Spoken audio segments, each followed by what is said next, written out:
히브리서 10장. 율법은 앞으로 오게 될 좋은 것들의 그림자에 불과하며 참된 것이 완전한 모양이 아닙니다. 율법 아래 있는 사람들은 해마다 똑같은 제사를 드립니다. 그러나 이 제사를 가지고 예배 드리러 나오는 사람들이 완전해질 수는 없습니다. 만일 율법이 그들을 완전하게 할 수 있다면 예배 드리는 사람들이 깨끗하여져서 더 이상 죄의식도 느끼지 않았을 것이며 제물을 드리는 일도 그쳤을 것입니다. 그러나 제사는 해마다 자기의 죄를 생각나게 합니다. 그것은 항소나 염소의 피로는 죄를 깨끗게 할 수 없기 때문입니다. 그래서 그리스도께서 세상에 오셨을 때 이렇게 말씀하셨습니다. 하나님께서는 제사와 예물을 원하지 않으시고 나를 위해 한 몸을 예비하셨습니다. 또한 태워드리는 제사인 번제와 죄를 씻는 제사인 속죄제도 기뻐하지 않으십니다. 그때 내가 말하기를 하나님 보십시오. 내가 간에 율법책에 기록된 대로 하나님께서 내게 원하시는 일을 하러 왔습니다. 이 말씀에서 그리스도는 먼저 하나님께서는 제사와 예물을 기뻐하지 않으시고 번제와 속죄제도 원하지 않으신다고 하셨습니다. 이런 것들은 율법이 명령하는 제사들입니다. 그리고 나서 내가 왔습니다. 하나님께서 원하신 일을 하려고 왔습니다. 라고 말합니다.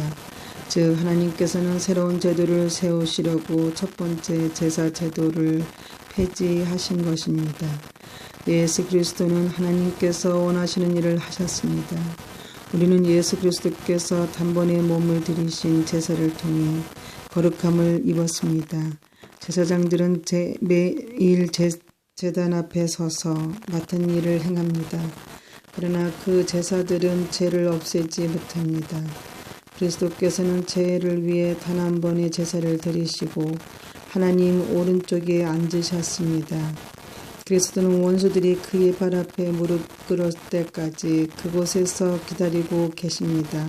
한 번의 제사로 그는 거룩하게 된 자들을 영원히 안전하게 하셨습니다.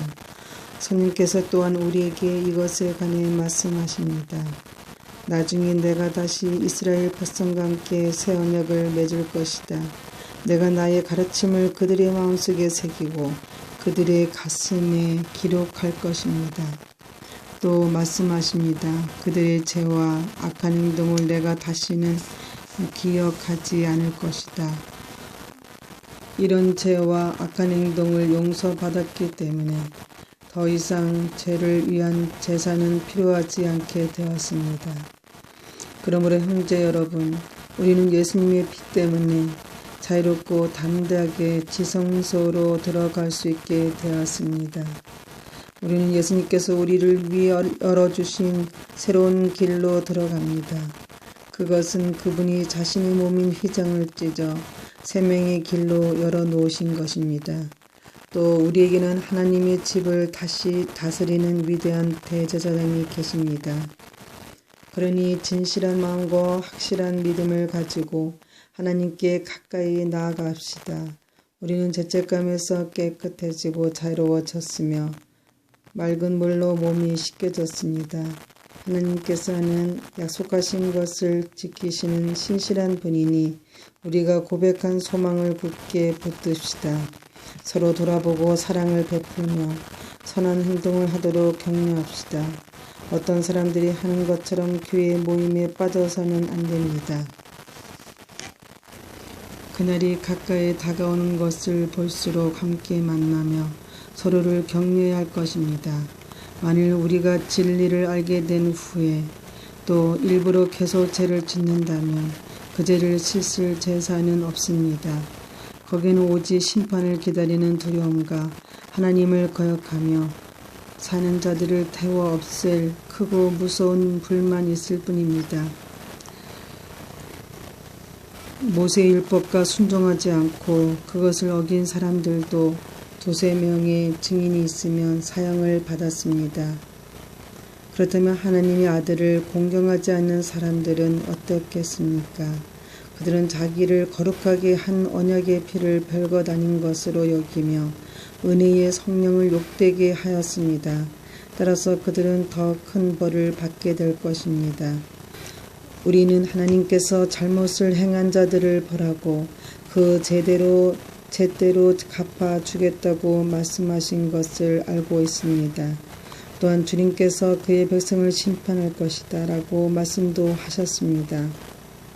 살아계신 하나님께서 심판하시는 대상이 된다는 것은 정말 무서운 일입니다. 여러분이 처음 진리의 말씀을 배우던 때를 기억해 보십시오. 많은 어려움들이 있었지만 여러분은 꿋꿋하게 이겨냈습니다. 때때로 사람들 앞에서 모욕을 당하며 핍박을 받기도 했고 그런 고난을 받은 사람들과 친구가 되기도 하였습니다. 옥에 갇힌 자들을 도와주고 여러분의 가진 것들을 빼앗겨도 기뻐하였습니다. 그렇게 할 수 있었던 것은 여러분이 더 좋고 영원한 것이 있다는 것을 알고 있었기 때문입니다. 그러므로 이제에 가졌던 용기를 잃어버리지 마십시오. 더 큰 보상이 여러분을 기다리고 있습니다. 인내를 가지고 하나님께서 원하시는 일을 해서 그분께서 약속하신 것을 받으시길 바랍니다. 조금만 있으면 오시기로 한 그분이 오실 것이며 결코 늦지 않으실 것입니다. 나와 함께 의롭게 산 사람들은 믿음 때문에 생명을 누릴 것이다. 그러나 믿음에서 뒤로 물러난 사람들은 내가 기뻐하지 않겠다. 우리는 뒤로 물러나 하나님께 버림을 받은 사람들이 아닙니다. 우리는 믿음으로 구원함을 받은 사람들입니다.